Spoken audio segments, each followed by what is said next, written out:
It looks like we have this super sensitiveness to interest rates again today. We had a strong job reports. We have to have a formula in our mind. When there's strong job reports, that's the economy strong, then they have to raise interest rates or keep them high for a long time, and that's bad for the stock market.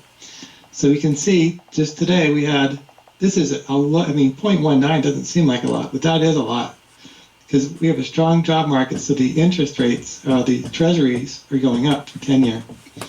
And that is usually when the stock market goes down. So I'm expecting, right now, even though we've had great earnings reports recently with the big tech stocks, interest rates trump that. So if the interest rates go up a lot, then chances are stocks will go down. One interesting thing about today is the majority of sectors are down in a major way. So you can see the only ones that are up, this is like a bifurcated market. It's the only ones that are up are like a very small sector of semiconductors and consumer discretionary technology. Most of the sectors are down. So that means the tech stocks and some of the big semiconductor stocks are carrying the market today. And that's usually an indication we're going to start to go down. So I hope not. I hate to be bearer of bad news, but we've been overbought for a long time, and we're like almost every one of these indexes we're following, it's been overbought at the top of its range. But we've had this is like almost, they call it a blow off top, whenever everything goes up right at the top, and then you have a sell off. I don't know. We did have a sell off in Google this week. There was a 7%. Let's look at Google. It went down 7% in one day. So it's almost halfway oversold. It isn't the whole way oversold yet, but they were disappointed with their earnings. And right now they beat their earnings. Now the most important thing for earnings isn't necessarily that they meet them, it's the forward projections. So even though they beat their expectations, their forward projections weren't as good as people expected. So if it's not, so right now everything is priced for perfection, and we're at the top of the market, we're topping out, like look at this. A lot of these stocks are at the top of their channels, overbought, and we're starting to have some possible big problems in the world. Like in America, we have some banks that are teetering on being downgraded, the regional banks. We had that problem last year, and 2 of them went under. This might happen again. So anyway, so right now we have Facebook rallying 20%. Let's look at that. Market movers. Meta, it's up 21% today because they had really good earnings. They had a dividend that they're starting, and that introduces a whole new amount of institutional investors that would invest in it because just of the dividend. And Amazon had a good earnings report. So these two stocks are like carrying the market. And you can see that right now, the interest rate sensitive stocks are going down. So because of this 10-year, just look how important that is. That went up a lot. Because that went up, there's an indication that every stock that needs to borrow money, all these stocks are heavily indebted. And there's an indication if they're keeping the rates higher for longer or raising them because of this job report, that's going to be crippling these companies. So that's why these are down a lot. The ones that are up a lot they had good earnings reports here. Whenever Facebook or Meta had their earnings report, they said they're buying a lot of AI chips from NVIDIA. And so NVIDIA is rallying because of that.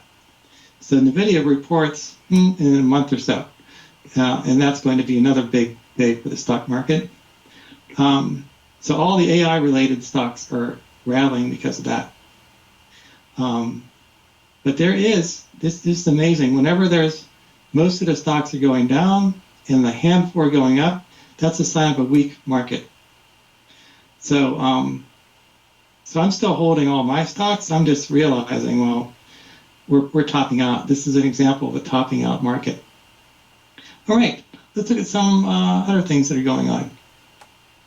Apple came out with a Vision Pro. This is the first day that you can buy their ski goggle mask through virtual reality. So that might be a catalyst for Apple. They came out with earnings that wasn't as good as people wanted, and they're going down a little bit today. You see other news here.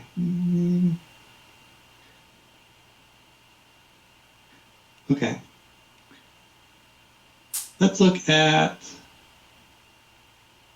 the sector ETFs. Okay, so we expect interest rate sensitive sectors to be going down. So I'm not sure about gold miners. Utilities, usually they go up. When interest rates go up, utilities go down because, yeah, that makes sense. When people aren't willing to buy utilities if they can get a better rate in the treasury, which is risk-free. The same thing with real estate. People don't want to buy houses when the interest rates are going up because of mortgage rates. And consumer staples, okay. So healthcare. Right, so the ones that are doing good are ones that are not sensitive to interest rates. So in general, a lot of the big tech stocks are pretty much don't need that any kind of to borrow money. Let me see, energy select. Okay, I'm not sure why that is. Okay, so let's look at some of our meeting notes. Okay, so I'm expecting February is usually a bad month. Let's look at our chart here. February is 0.29% over the past 20 years, 30 years. So this is one of the worst months. August, September are the worst. So a lot of times February is bad because they don't have a whole lot of reports. Any new earnings reports come out, and it's a bad time of the year for weather. So people don't feel as good, so they don't buy stocks. That's just a theory, but we don't know. Okay, so the next thing that's going to happen is we have in March, we have the Fed meeting, and that they could raise or lower interest rates. They probably won't raise the interest rates. They just had a meeting and they said they won't. So that's making a lot of pressure on the stock market right now. So it looks like they're going to lower interest rates in June. And looks like there's a strong economy after today's job report, so I don't even know if we're going to have a recession. But if there's a recession, the stock market goes down like 20%. That's just what usually happens. You have to be ready for that. All right, so we're expecting it. We're topping out. We're expecting it to go down, the stock market. We're basically almost out of the earnings season after next week. So not a whole lot of catalysts in February. That's why it's kind of a boring time for the stock market. Let's look at what happened this. Let me see. Okay, so the treasuries are down this week. They're down 7% and 3%, and that allowed the S&P to go up around 1.5% this week. And it's kind of flipping today, and the interest rates are going up and the stocks are going down. So right now things are really pricey, and people are excited, and it's really a bad time to buy if you're interested in buying stocks. You see. Okay, the year before the election is usually a good year. So we still have that seasonality on our side. Market breadth is going down. It's going down in the 200-day moving average. So let's look at what else we can say here. Okay, let's look at the S&P chart. You can see that we've been going up for a year in this little channel. We're right now possibly starting a new channel, going up like that. Most likely, we're going to go down to here based on some kind of maybe a bank having problems, or maybe another bad report from a tech stock. But we're still overbought right now. It's not a good time to buy. This is the S&P. We're at 88 stochastics. That's really high. And we still have our inverse correlation for the 10-year Treasury. Today was just like the perfect example of that.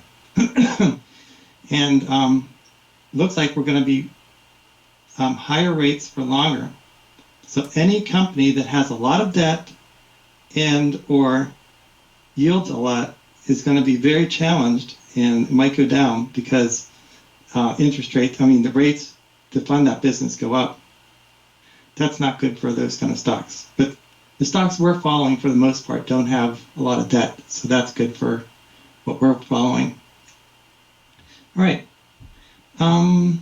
Everything's pretty unchanged for all of our variables in the stock markets. We don't have to go over that. And we were at extreme greed. Now we're going down to greed. So I guess we've eked out our extreme greediness, and now we're going down. Pretty soon we're going to be at extreme fear. And that's the time you buy, not sell.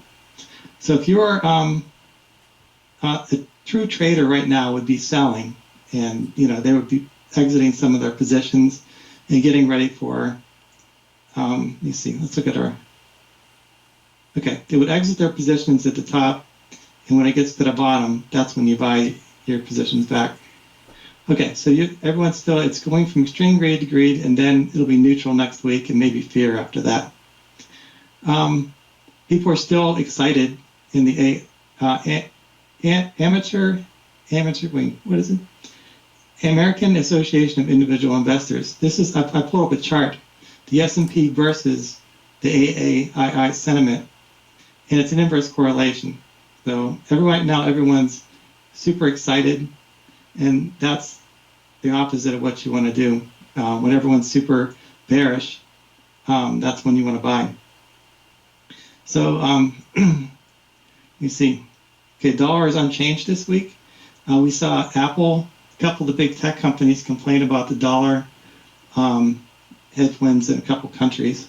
So this is a big factor on earnings.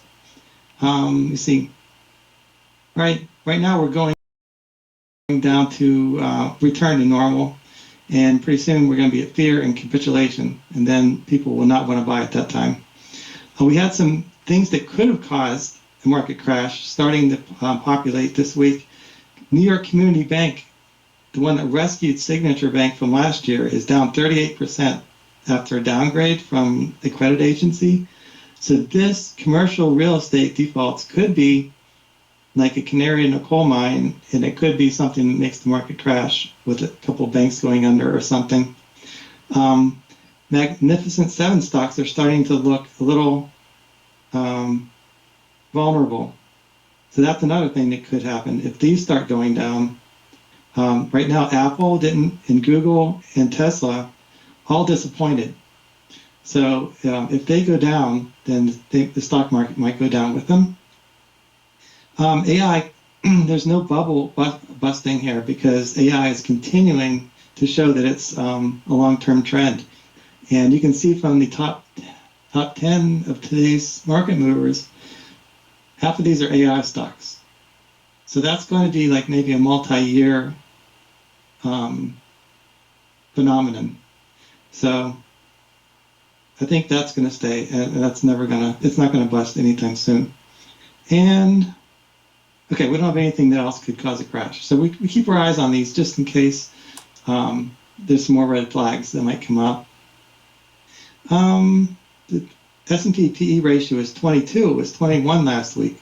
So it's getting richer and a little more expensive. So it's definitely getting harder and harder to buy right now because everything is overextended. Let me see.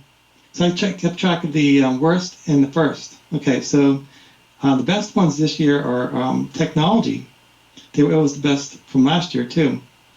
And it seems like our narrative from the beginning of the year was interest rate cuts, but that isn't going to happen as soon as we thought it would. Everyone thought it would be happening in March, and it's not.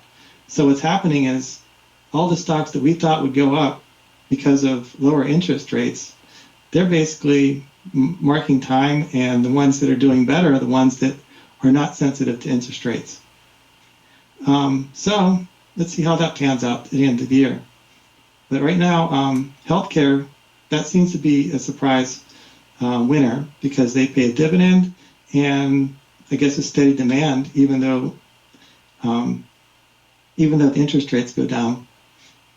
Let me see what else has happened in here. Okay, we already looked at that. I'm going to keep track of Dan Niles.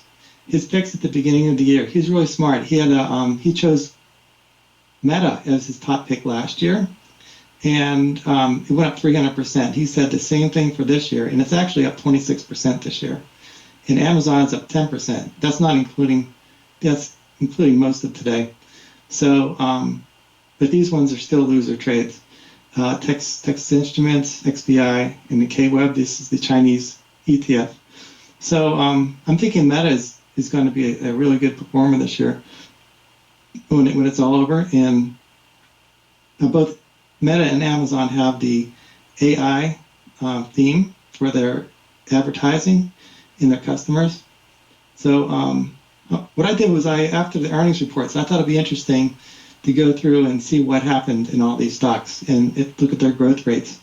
Meta reported their results, and everyone universally really liked their results. And let me see. So they're growing about 15%. They're paying a 0.5% dividend now. Whenever a stock starts paying a dividend, people get afraid that they've stopped growing. And like Microsoft, they started paying a dividend 20 years ago, and they thought, well, they're a more mature company, and they're not going to be growing anymore because they're giving their money away instead of investing it. But that isn't necessarily the case, but this could make the stock go up because more investors are interested in the dividend. So you see. Okay, so let's look at Meta. They're up 20% today. So there's I was looking at their consistency. It's pretty consistent earnings growth for the next couple of years. It's around 15% earnings growth. That's not including estimates that might change today. So the PEG ratio is around 2.5. That's 2.5 times overvalued, but it's consistent growth. That's the hard part. They're consistently growing around 15%. But their catalyst, like this is what Dan Niles was saying 2 weeks ago. AI is improving their advertising, and there's going to be election ad spend this year for the election, and metaverse. And they have glasses that could turn into a metaverse or a product that could advertise to people as they're walking around. So all these are lottery tickets, but they're still investing in that. So we'll see if any of that happens. You see, so they're, according to Yahoo Finance, their PEG ratio is 0.89. So they think they're growing at 40% because their PE is 22. Doesn't match what I found, but everything looks good for their profit margin and return on equity. So this is one of the least expensive stocks we're following in the big cap techs. Amazon, this is another one of Dan Niles' picks. I thought it'd be interesting to go through its growth rates. I divided out the years, 23 by 24, etc. I got around 25% growth, but their PE is 55. So they're just like Facebook, they're 2 times overvalued. I like to say you pay more for a car that starts. So just like a good car, you need to pay up if you have a good business that has a moat and it's hard to compete with them. So their catalysts are AI, ad revenue increasing, and they build up a lot of their and their fulfillment centers during COVID. And now they're using that to improve their margins. So that's the theme for Amazon. And let me see. But their cloud is not as good as Microsoft right now. So they're still being challenged by Microsoft's AI offerings for the cloud. So let's look at Apple. Apple is only growing. Look at this. They're only growing around 9%. The revenue. They started growing in they were flat or lower sale for iPhones year over year, but now they're starting to grow 2% this year. And that's really, really subpar compared to the other ones we're following. But they're 3 times overvalued. This is the most expensive stock that we're following right now in the big cap techs. And they just talked about AI for the first time in their conference call. So that is something that could be coming up, like maybe a Siri AI chat. That hasn't happened yet, though. But they have a new, the Catalyst could be their new headset. That came out today. And they have 2 billion installed users, and it's growing. That's total number of units, not just iPhones. It's iPhones, iPads, devices. So that improves their services revenue. That's their theme. And let me see. So this is Google had a report. They beat their earnings estimates, but it wasn't as good as they expected. So that's why it went down 7%. But they too are growing around 15% a year. That's pretty consistent. But their PE ratio is 24, so it's 1.6 times overvalued. Right now, they also have, similar to Facebook, they have election ad spend as catalyst, and AI is improving their products, and they have a Waymo self-driving robo-taxi possible. I don't know. We don't know how much that's going to be worth, but these are all things in the works, and they have a lot of R&D too. So anyway, I thought it'd be interesting to review all those. Last week, we mentioned this Bloomberg article. It says 14% of commercial real estate loans in the United States, 44% of loans on office buildings are underwater. And we found out just this week that a regional bank was downgraded by Moody's or someone like that about a possible crisis with their holdings. So this stock, this bank, this regional bank went down 38%. So the reason why we're keeping track of that is there could be another crisis like we had last year at this time. I don't know if it'll happen, but it's just one of those things you keep track of. And if something like this happened, we had another bank go out of business, or it had to be taken over by a JP Morgan, you have to figure if this affects the stocks we're following. And if it does, then you have to consider selling it. Or but right now, something like this doesn't affect any of the stocks we're following. But the whole stock market might go down because of a financial crisis, and you can't do anything about that. But right now, this is pretty contained to this stock. So we're going to keep monitoring that. But it's one of those variables that could help or hurt your stocks you're following. All right. There's an article, Walmart announced 3-for-1 stock split. And so this stock is it's around $150 a share. It's splitting its shares. But if you have a stock split, usually that doesn't affect the value of the stock. There was a big amount of hype a couple of years ago when stock split. As soon as they announced the split, it would double. I mean, it was crazy, but now people are a little bit more reasonable. It's not really affecting the price as much as it used to. But if you have like a stock split, let's say a 4-for-1 stock split, it's like almost a gallon of milk versus 4 quarts of milk. You have 4 shares of Walmart or 1 share, but they're worth the same thing. So it basically has no effect on the value of the stock if it splits. But usually companies split their stock because they're confident of the future growth. You risk something whenever you split a stock. If your stock goes down from there, then you risk being delisted. Say if you split your stock, it's a $100 stock, you split it into 4, so you have 4-for-1 stock split. If it goes to 25 the next day, and then it continues to go down to like $5 a share, it might be delisted from the stock market because you can't have a stock on the NASDAQ that's less than $1 a share. So they're confident that it's not going to go down a whole lot after the split. So a reverse stock split is different. that means a stock is being close to being delisted because it has like maybe $1 a share. And there's a rule on the NASDAQ and other exchanges that you have to have a certain value, such as $1 or $2, or else you're being delisted. So that's usually a bad situation. That's whenever a company is ready to be going bankrupt or delisted, and they have to get their price higher. And that's like a last gasp effort to. That's like Citibank did that, and a couple other companies, and it just it's not. Usually, if that happens, you want to be really, really careful around those. Anyways, I thought that was interesting. Okay, let's look at Walmart. If it's doing it split, let's look at their finances to see how they're doing. From last year to this year, it wasn't that great. It was only 3% growth. But it looks like it's growing around 9% for the next couple of years. So the great thing about Walmart is they have a dividend, something like the 2% dividend. So if you buy Walmart, you're mostly buying it for a dividend and maybe a 5% growth over time.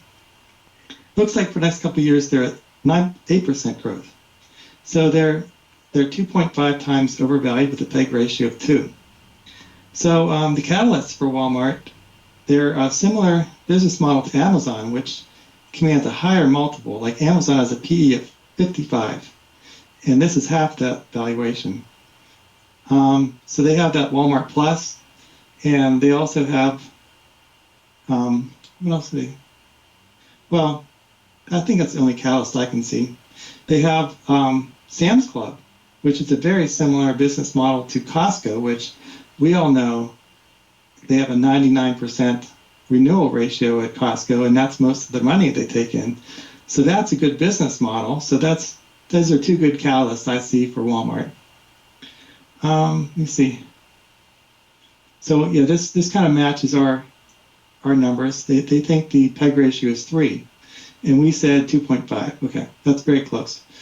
The profit margins aren't that great, primarily because they have a lot of overhead. You know, they buy things from China and they mark them up, and then they got to pay people to check you out and things. That's a lot of overhead.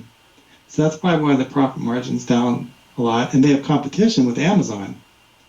So they make wafer thin margins on everything they sell, which isn't that great. Return on equity is good. That's 20. 13 is like what we're looking for. And for their debt, that's all reasonable. So it's less than 5% of their total market cap. So and they pay a 1.35% dividend. So this is like a dividend stock you would buy. It's a slow grower. I don't have it right now in my portfolio, but it's interesting whenever a stock splits. Right now you can see that the stock is in an uptrend similar to S&P 500, and right now it's like almost right there, almost to the top, and it's overbought. So it's not a good time to buy that one. Okay, where are we right now? Okay, let's look at putting together how this chart works here for the investments.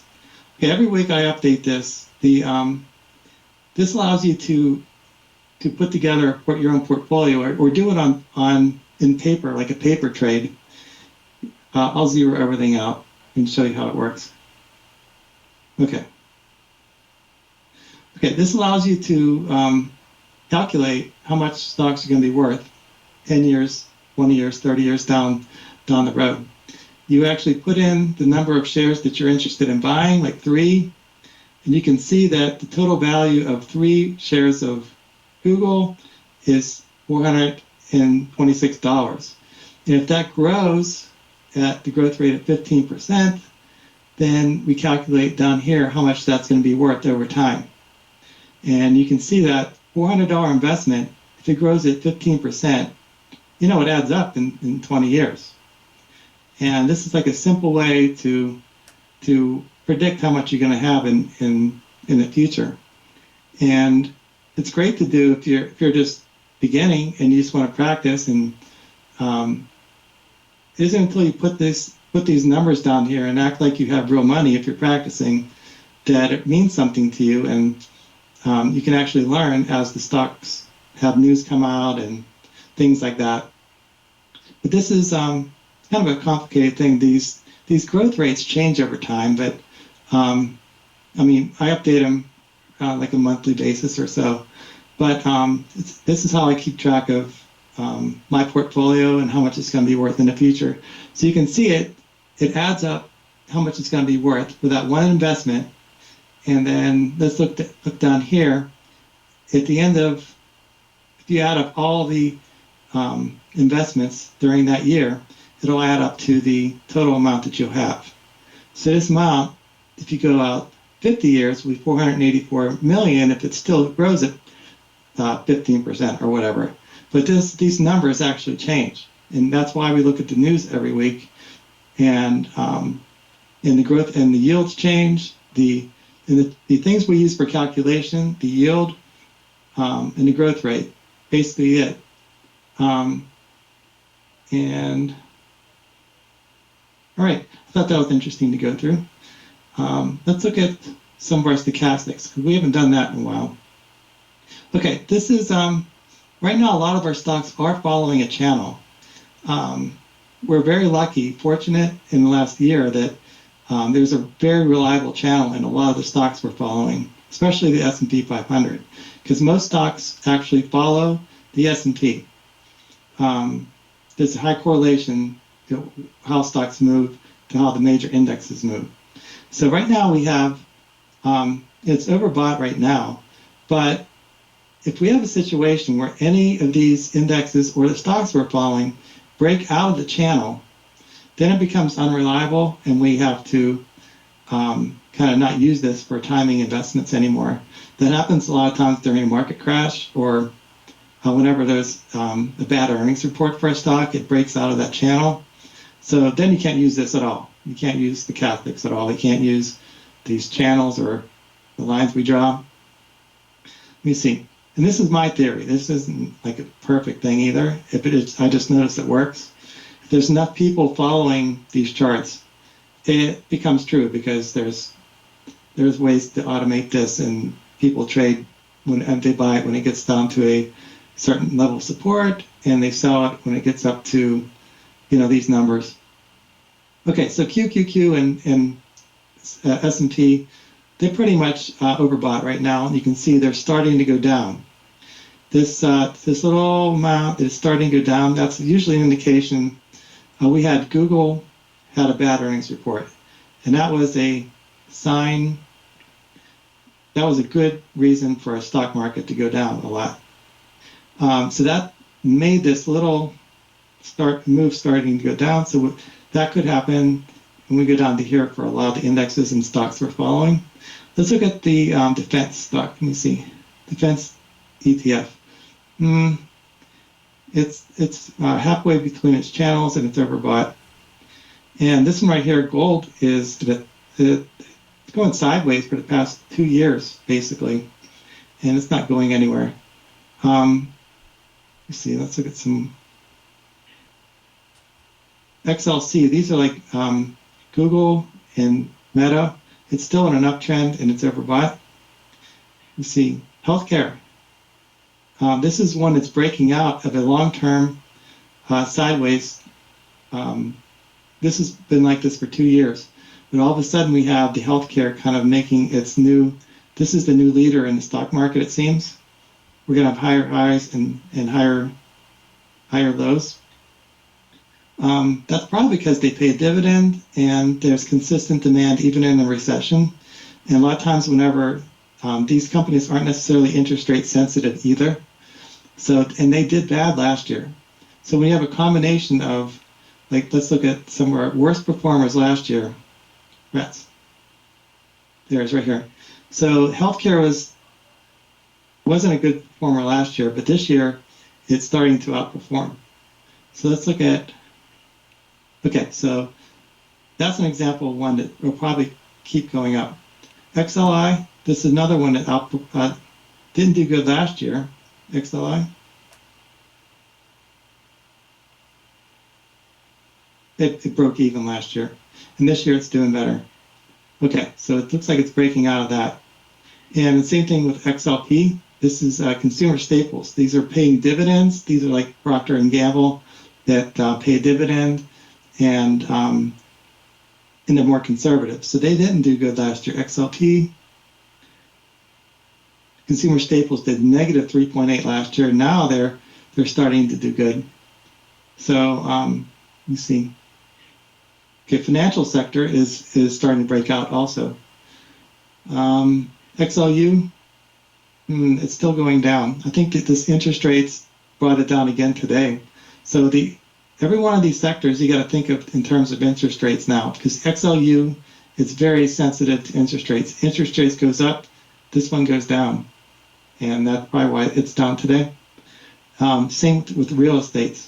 This started breaking out right here, but today it's going down to here.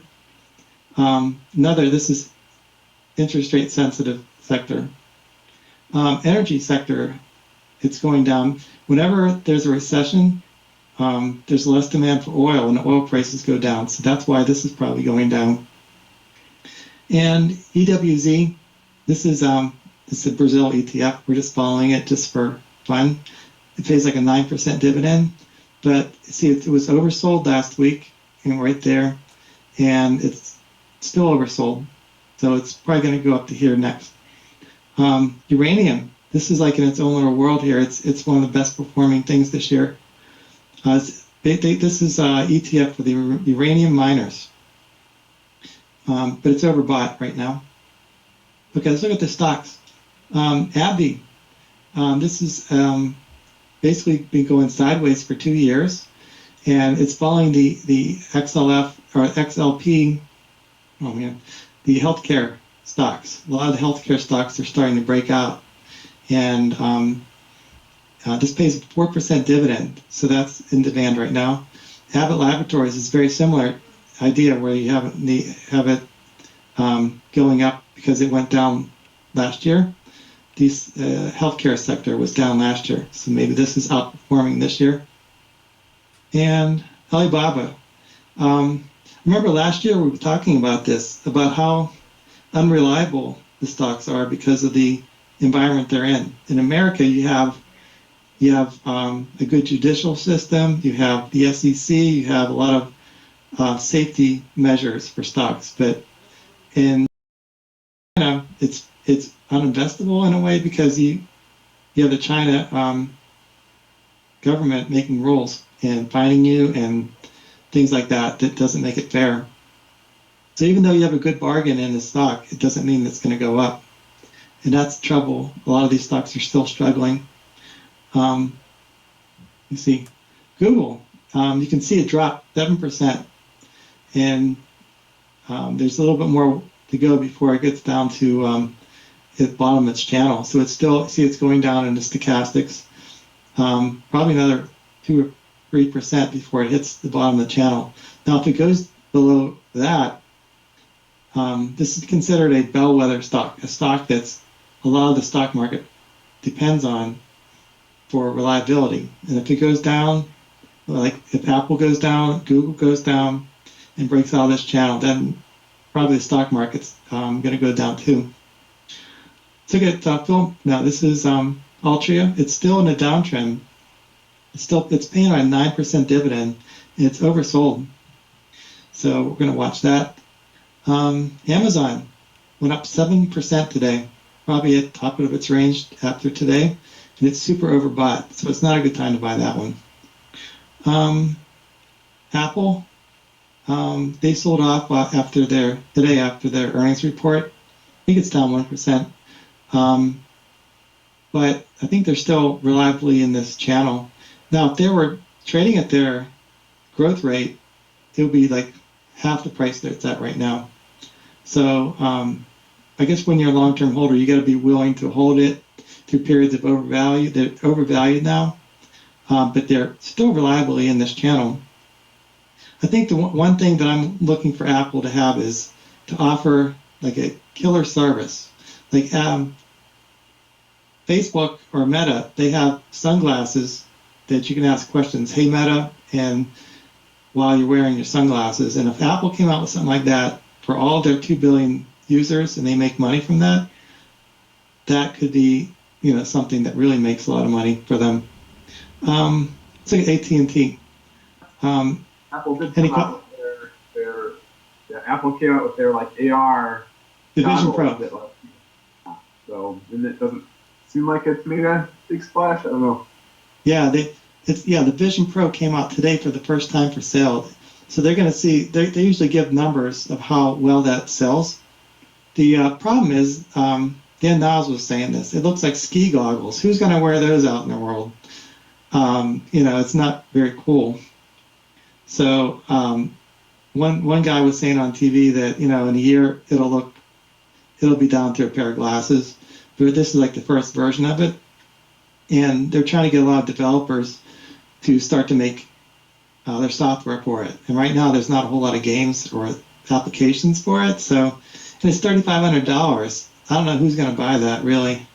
As soon as it gets down to $1,000, and it looks cooler, maybe that's when people will buy it. But I don't know. I don't think we'll see. It might be a good. This is the first real product they've had that was new in like a long time, 6 years or something. So that could be a catalyst for them, but it doesn't look like. We'll see. I don't know. But Amazon, let me see. They came out with their earnings report. They had, they didn't do as well in their cloud offerings. They're growing at like 13% in their cloud offerings. In general, Amazon's growing around 13% in a lot of their divisions. But they were, let me see. I think they did. I think they're improving their margins. That's why they're up 7% this time. But I think all these stocks that are the big tech stocks, they will do well as the interest rates are higher for longer. That was the playbook we had for last year. Last year we had rising interest rates, and the big tech stocks that didn't need to borrow money were doing good. And now we started the year thinking the interest rates are going down, but they are staying higher for longer. So these stocks that don't need to borrow money are kind of excelling. And a lot of times the stock market, they pay a premium for stocks that are growing consistently. And I think Amazon's growing like consistently at like 15%. So we'll see about that. Let me see. Okay, so Apple is kind of meandering here. I'm thinking that there are several major problems with Apple right now. One is the Google is being one of their biggest partners is Google. They pay them $18 billion a year for that ad traffic, and they could shut that down. That's like a good portion of their what they make because of the antitrust. So if that happens, that could be a big problem. And also the App Store, if they can't take 30% of everything and they have to share that with someone, that's like a good portion of their growth. So those are two things. Every stock has warts. It's not perfect. And I think Apple is starting to be overvalued, and it has all these potential problems. So I don't know. It's getting a little more sketchy. Okay, let's look at AT&T. This is an example of, the worst at it first. AT&T Utilities. These are all underperformers last year, and they're starting to be outperformers now. I guess with the interest rates staying higher for longer, that shouldn't be good for anything yielding, because if you have treasury rates that are high yield, people pay less for high yielding stocks. But this is like an example of worst to first. Bristol Myers. This is an example of a stock that is losing its way. We said it wasn't good last year. Let's look at that again, because they stopped growing, and I think it was like flat growth. We're following it just because of the stock not to buy. Let me see. Let's look at Bristol Myers now, just for fun.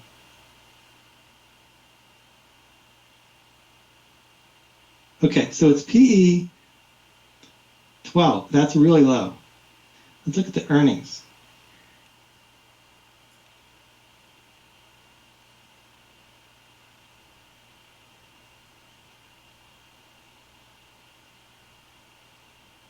Taking its time. Okay, look at that. It's flat.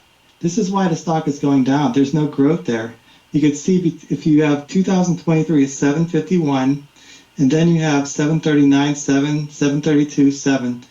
So it's basically zero growth. And the only thing good about this is a dividend. So,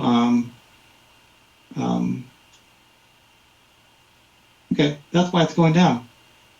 Okay, that makes sense.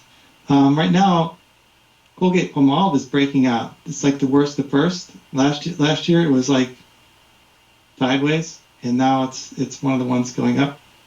CSX is in an uptrend, and it's overbought right now. Meta, this is one of the strongest stocks we're following. It's up 20%, so that makes this way out of the range. Today it's overbought. All right, so JP Morgan is overbought, and it's at the top of its range. Microsoft, they came out with a good earnings report. And they have, I think, a good portion of their earnings is from, well, not a good portion. They've had a little bit of support from their AI offerings. They have that not test pilot. It's, what is it, pilot something? Copilot. Copilot. They have Copilot. So they're selling Copilot for $20 per seat per month. And they just started getting money for that.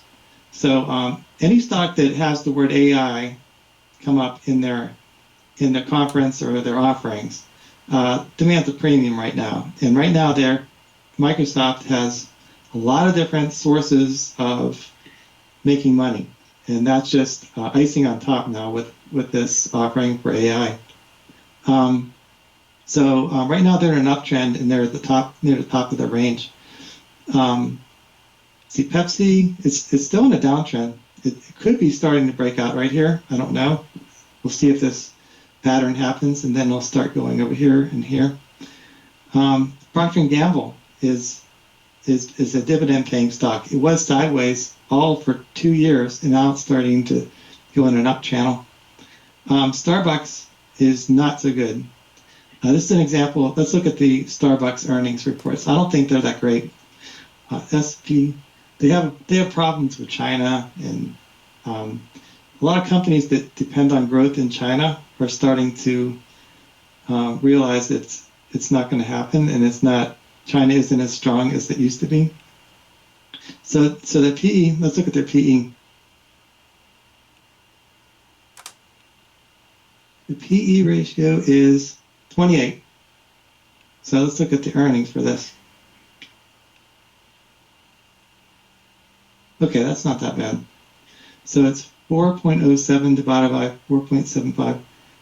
15% growth there. 4.75 divided by 5.53. 15%. 5.53 divided by 6.60. Okay, that's 15% again. All right, so it's growing around 15%.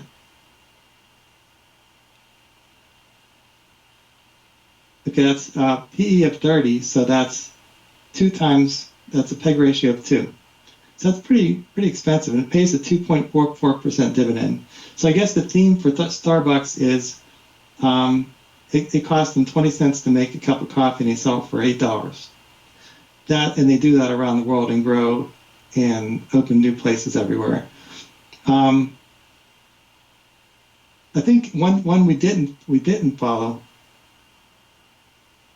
Okay, well, that's okay. Let's go back and look at our charts here. Okay, so you can see it's in a downtrend. It's growing at 15%. Well, a lot of times I can't answer this. I'm not following this stock as good. But this is an example of a worst to first. Utility stocks that are telecom, they did really bad. They were in a downtrend last year. So just like AT&T, they're breaking out this year. Visa, this is one of the strongest stocks we follow. It's been going up for like multi-years. And Visa and MasterCard are both two of the strongest companies because they do well in a good recessionary environment, inflationary environment, because they're just a toll collector. So as long as people are paying, whether it's higher price for coffee and inflation, or they still take a toll for every transaction, and they don't take any credit risk. So if there's a credit crisis, like there could be in the banks, they have very little risk, because the banks, like Bank of America, they take the risk for the credit card default.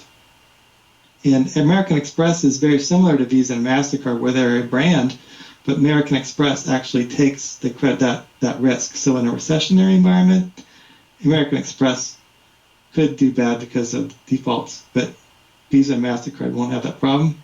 So this is Waste Management. They were in a sideways for a long time, and now they're turning into a worst to first. And Amgen, example of the drug stocks starting to break out. This was following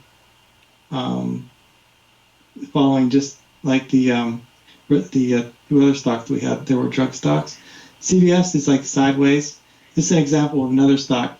I like to look at stocks not to buy. Let's look at that. CVS. This stock is not growing, doesn't seem. It's pretty expensive. The P/E ratio is low. It's 11. But they're not growing. You see, from this year to next year, they're losing 1% growth, and then they start growing after that. So I don't know if people are going to be willing to hold this stock while it's not growing. 8.52 divided by 9.36, that's 9% growth. 9.36 divided by 10.21, 9%. Okay, so you have to wait 2 years before you can start growing 9%. It's not worth it. That's a good stock to follow that we're not going to buy it. Anyways, let me see, what else?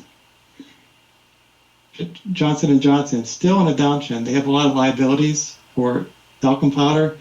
Most people don't want to be involved with that. And so this is another one we're not going to buy. We're just going to follow it.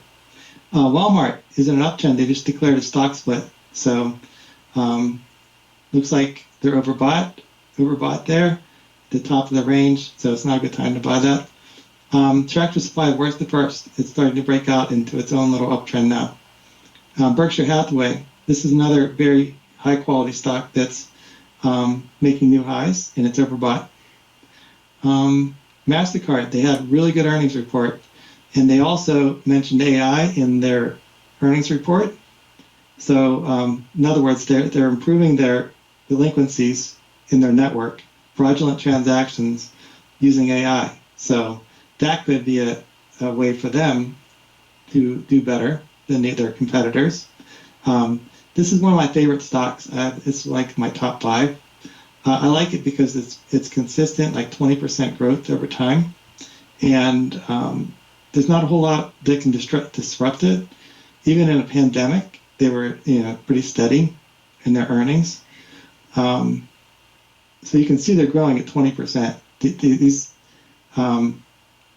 it's really hard, and the theme for MasterCard and Visa is that 90% of transactions around the world, or a good percent, are still cash, and they're trying to get market share around the world for to make electronic transactions from cash transactions, and that is the theme for this.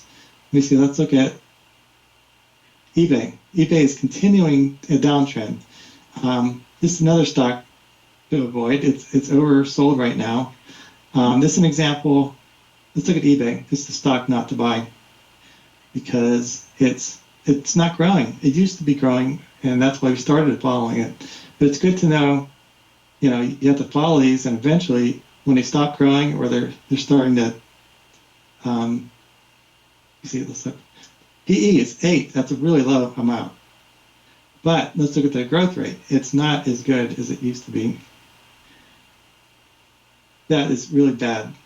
So if you look at this, it's 4.21 divided by 4.35.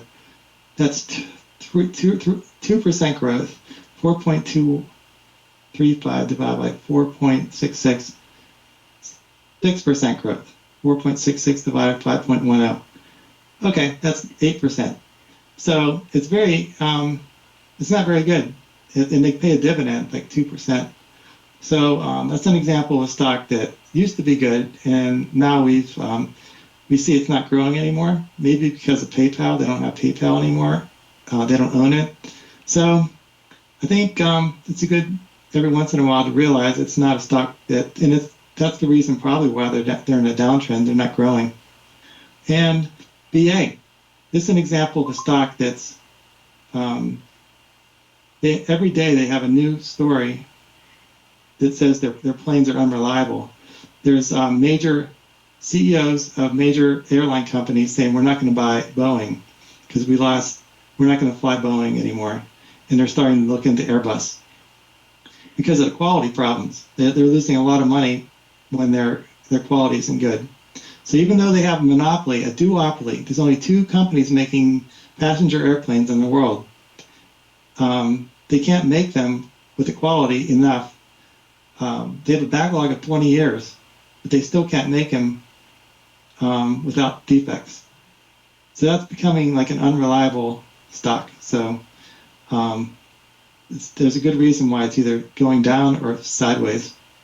So Warren Buffett wouldn't buy this because it's pretty unreliable. And if you look at the earnings for Boeing, let's look at that one more time.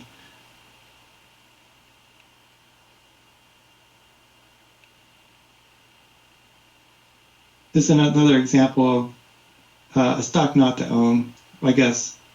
If you look at earnings, you can see their PE doesn't show you PE even. You can see that there's a lot of negative numbers here. I'm not sure why that is, but you just look at the chart, you see if there's negative and there's positive. We like stocks that are going up in a straight line and are consistent over time. And that's a little more something you can buy and hold. This one you can buy it, and then who knows what will happen in 5 years? Will there be another problem with their quality? But this we haven't added this to our list of stocks to buy yet, or to track. But this is one of the most interesting stocks that I have. Its PE is 57. That's a premium. But if you look at this is an example of a stock that's basically up in a straight line over the lifetime of the stock. And it's growing like at 15-20% a year. This is Chipotle, the stock that does, they sell burritos and stuff like that. Okay, well, that was interesting. Every once in a while we go through these stochastics just so we can see if there's anything that actually is a good time to buy. And right now, the only one that I see is T-Mobile. It's oversold at the bottom of its channel, but it's still on an uptrend. But that's a really good exercise. All right, well, thanks for attending, everyone. I hope you have a good weekend. Thanks, Greg. You too. Thank you. You too. All right, see you next time.